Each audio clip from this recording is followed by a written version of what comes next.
दो बैलों की कथा का जो अगला पैराग्राफ है वो इस प्रकार से है। जो दोनों बैल थे, गया अपने गांव ले गया तो वह उनसे खूब कार्य ले रहा था।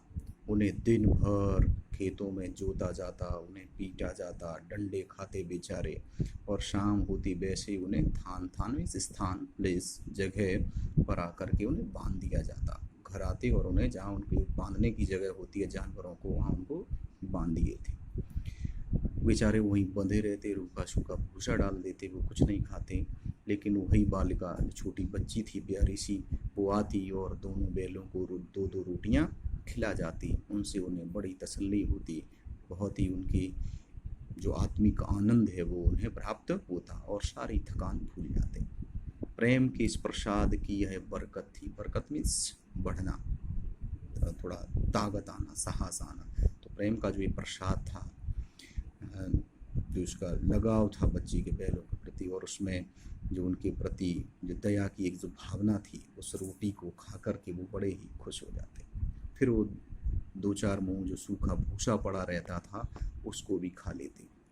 इसी वजह से जो दोनों बैल थे उस स्नेह रूपी जो रोटियां थी उनको खा कर के वो अपने आप को कभी कमज़ोर महसूस नहीं करते थे, और ना ही वो कमज़ोर हो रहे थे, वो आत्मिक रूप से ताकतवर होते जा रहे थे उनके। लेकिन जो गया था उसके प्रति उनके रोम रोम में, उनके हर अंग में विद्रोह की ज्वाला भड़क रही थी। उनका वश नहीं चलता था कि कब क्या कर दें, लेकिन वो करने के लिए आतुर थे, तैयार थे, और मौका मिलेगा तो वो विद्रोह करेंगे भी।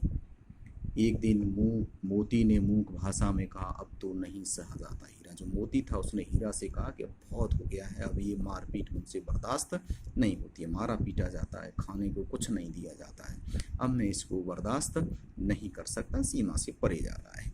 तो वो पूछ रहा है बेचारा क्या करना है। वो कह रहा सोच रहा हूँ एक आध को सींगों पर रख के फेंक दूँ, फिर जो होगा तो देखा जाएगा। लेकिन जो हीरा है वो समझाता है कि नहीं, वो जो बच्ची है प्यारी सी, हमें रोटियां खिला जाती है, कितना स्नेह है, अगर हम उस गया को मार देंगे, गिरा देंगे, तो बच्ची फिर अनाथ हो जाएगी, उसकी देखभाल वाला करने वाला कौन होगा, तो हम ऐसा नहीं कर सकते। दोनों ऐसे ही वार्तालाप कर रहे हैं बेचारे।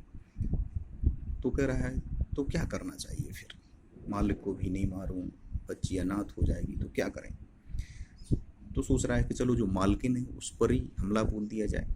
तो कहता है नहीं नहीं, जो स्त्री जात है, जो महिलाएं हैं, उन पर हम कभी हाथ नहीं उठाते, कभी भी सींग नहीं चलाते, उनके प्रति हम सम्मान की भावना रखते हैं, ऐसा भी नहीं कर सकता।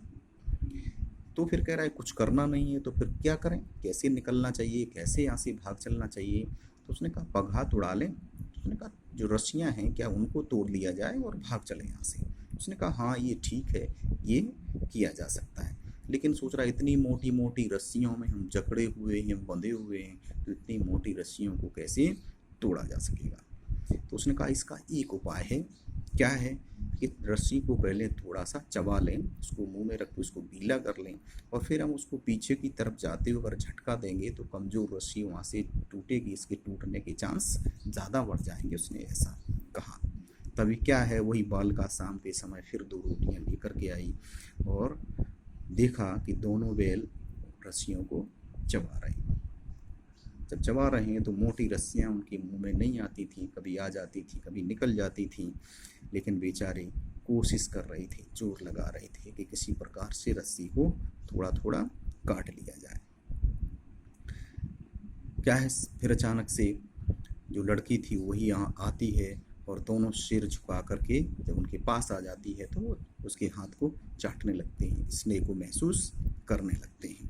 वो वही उनके माथे को सहलाने लगती है, दोनों बड़े प्रसन्न हो जाते हैं, खुश हो जाते हैं। और इतने होने के बाद जो बच्ची थी वो बैलों की रस्सियाँ खोल देती है, उनका गले में बंधी हुई रस्सी को वो निकाल देती है और बोलती है यहाँ से चुपचाप से भाग जाओ, नहीं तो ये लोग तुम्हें मार डालेंगे, खाने को कुछ नहीं देंगे, इतना काम लेंगे कि तुम्हारा मरना तय हो जाएगा।